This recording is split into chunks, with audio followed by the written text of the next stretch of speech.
अस्सलामु अलैकुम वरहमतुल्लाहि वबरकातुहू। दोस्तों, इस्तकबाल है, स्वागत है आपका मुफ्ती हारून नदवी ऑफिशियल और वायरल न्यूज़ इंडिया, हमारे इन दोनों नए चैनलों पर और वायरल न्यूज़ लाइव पर। जी हाँ, आज हम रोज़ाना की तरह एक बहुत ही अहम मुद्दा लेकर इस वक्त आपकी खिदमत में हाजिर हुए हैं और वो मुद्दा है मोहतरम वजीर दाखिला गृह मंत्री अमित शाह को लेकर। जी हाँ नाज़रीन, सबसे पहले अपील करते हैं कि हमारे इस चैनल को लाइक कर लें, हमारी वीडियोस को शेयर करें, हमारी मदद करें और ऐसे ही चैनल से जुड़ने के लिए और अच्छी बेबाक अंदाज में बेबाक खबरें सुनने के लिए और बेबाक मुद्दों पर बहस देखने और सुनने के लिए, जानकारी के लिए आप चैनल को हमारे सब्सक्राइब कर लें और बेल आइकॉन घंटी के बटन को भी दबा दें ताकि ताज़ा तरीन वीडियोस और खबरें आप तक हमारी पहुंच जाया करें। खैर नाज़रीन, इस वक्त बड़ा मुद्दा जिसको हम काफी दिन से हम खुद भी बोलना चाह रहे थे, लेकिन बड़े परेशान थे कि आखिर मसला क्या है। लेकिन अब सोशल मीडिया पर यह मुद्दा इतना धूम मचा रहा है कि अब हम इस मुद्दे को लेकर हाजिर होने पर मजबूर हो गए और वो मुद्दा है मोहतरम अमित शाह की तबीयत को लेकर, उनकी लाइफ, उनकी जिंदगी को लेकर। जी हाँ, वो अमित शाह जो आज से 3 महीना पहले हर घंटे में नजर आते थे, एनआरसी पर बोलते थे, सीएए पर बोलते थे, एनपीआर पर बोलते थे और इतना जबरदस्त वो बोलते थे जनाब कि किसी की मानने को तैयार नहीं। 90% लोग रोड पर आ गए मगर सुनने को तैयार नहीं और वो बिल्कुल ये कहते थे एनआरसी तो होकर रहेगा, होकर रहेगा, होकर रहेगा।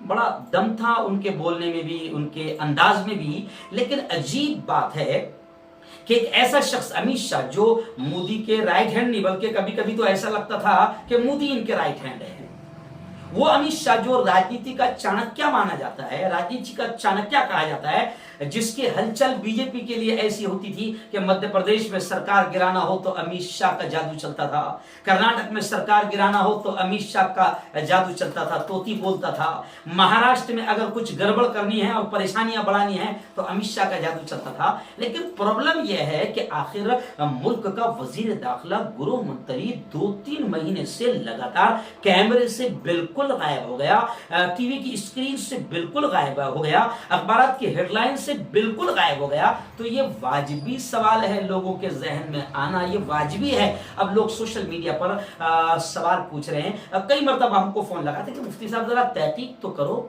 जरा इंक्वायरी तो करो कि हमारे गृह मंत्री गए कहां हैं, गायब कहां हो गए। तो सोशल मीडिया पर अब लोग कमेंट कर रहे हैं। अब वो कहां तक के सही है हम इसकी पुष्टि तो नहीं कर सकते क्योंकि हमें और गोदी मीडिया भी इस चीज को नहीं बता रही। जो गोदी मीडिया हमेशा तलवे चाटते हुए उनके नजर आती थी, वो मीडिया पर भी अमित शाह के बारे में कुछ कहती हुई नजर नहीं आ रही है। लेकिन अभी 2-2.5 महीने से अमित शाह जिस तरीके से गायब है और फिर अभी थोड़े दिनों पहले जो उनकी एक वीडियो कॉन्फ्रेंस की फोटो वायरल हुई जिसमें उनका वजन काफी घटा हुआ नजर आ रहा है और चेहरे का हुलिया भी बड़ा बदला हुआ नजर आ रहा है। तो अब सोशल मीडिया पर यह बात बड़ी धूम से चल रही है कि अमित शाह शायद किसी खतरनाक बीमारी में, चाहे वो कैंसर हो या शुगर हो या कोई खतरनाक बीमारी में मुब्तला हो गए हैं। ऐसा सोशल मीडिया पर लोग सवाल कर रहे हैं और लोग सरकार से भी सवाल कर रहे हैं कि हमारे इतने प्यारे वजीर दाखिला, हमारे गृह मंत्री, हमें हक है ये जानने का कि हमारे गृह मंत्री कहां हैं, हमारे गृह मंत्री की तबीयत कैसी है। अगर गृह मंत्री को कोई खतरनाक बीमारी है तो हम उनके लिए दुआएं करें। रमजान का मुबारक महीना है, हो सकता है कि अगर हमें गोदी मीडिया बता दें या वजीर आजम के दफ्तर से या उनके खुद के दफ्तर से ऑफिशियल कोई इत्तला दे दी जाए कि गृह मंत्री वजीर दाखिला अमित शाह बिल्कुल रूह बस सेहत है, बिल्कुल अच्छे है, तो हम खुशियां मनाएंगे कि चलो हमारा गृह मंत्री अच्छा है। लेकिन अगर कोई उनको तकलीफ पहुंची है, कोई खतरनाक बीमारी पहुंची है तो ये भी क्लियर सामने आना चाहिए। हम चाहते हैं कि हम उनके लिए दुआएं करें, लेकिन पता तो चले कि हम कौन सी दुआ करें कि अल्लाह उनको कैंसर से आजाद फरमा दे, अल्लाह उनको शुगर से आजाद फरमा दे, अल्लाह ये उनको खतरनाक बीमारी हो गई है मेरे मौला उससे उनको आजाद फरमा दे। हमको बीमारी तो पता चले, उनकी खैरियत तो पता चले। और जनता भी चाहती है कि अपने प्रिय, अपने गृह मंत्री, अपने वजीर दाखिला के हालात को जाने, क्योंकि 2-2.5 महीना हो गया जो शख्स हमेशा स्क्रीन पर नजर आता था अचानक स्क्रीन से गायब हो जाना। जाहिर बात है कि चाहने वालों की भी तादाद है, ऐसा नहीं कि अमित शाह के चाहने वाले नहीं है, चाहने वालों की भी एक बड़ी तादाद है, चाहने वालों को भी फिक्र है। और ऐसे ही अमित शाह की जो हठधर्मी थी एनआरसी और एनपीआर पर, तो जाहिर बात है कुछ लोग खतरनाक नाराज भी है।